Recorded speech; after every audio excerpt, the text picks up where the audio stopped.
وعلیکم السلام ورحمۃ اللہ وبرکاتہ۔ اللہ رب العالمین ہم سب کو قلبی سکون نصیب فرمائے۔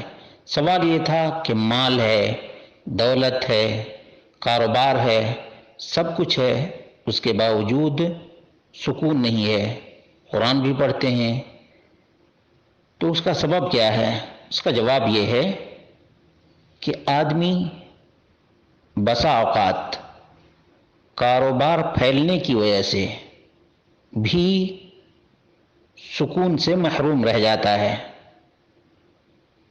یعنی ابھی یہ کاروبار کیا، یہ سکسیز ہو گیا، پھر فکر ہوتی ہے دوسرے کاروبار کی، اس کی وجہ سے بھی سکون آدمی کو نصیب نہیں۔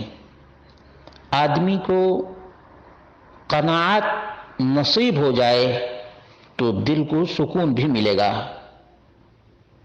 اور خاص طور سے دیکھنا یہ چاہیے کہ رات کے کسی حصے میں تنہائی کی معمولی بھی عبادت ہے یا نہیں ہے۔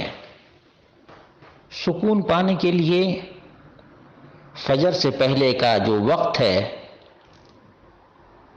اس وقت میں کچھ اذکار، دعا اور چند رکعات بہت مفید ہیں۔ یقیناً بہت سے لوگوں کے پاس بہت کچھ ہے، اللہ کا دیا ہوا بہت کچھ ہے، لیکن سکون نہیں۔ اس کا سبب یہ ہے کہ رات کی تنہائی میں ذکر الہی سے غفلت ہے، ذکر الہی سے غفلت ہے، ورنہ اللہ رب العالمین کا فرمان ہے الا بذکر اللہ تطمئن القلوب۔ اللہ رب العالمین کے ذکر سے دلوں کو سکون ملتا ہے، دلوں کو سکون ملتا ہے۔ ذکر کریں تو ایسے ادھر ادھر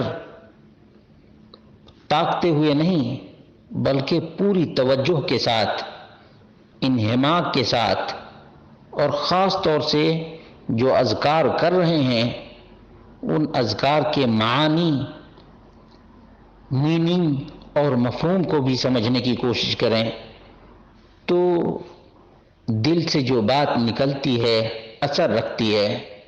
اللہ رب العالمین سے دعا کرتے ہیں اللہ رب العالمین ہم سب کو قلبی سکون نصیب فرمائے اور تمام تر ٹینشن، الجھن اور پریشانی سے محفوظ رکھے۔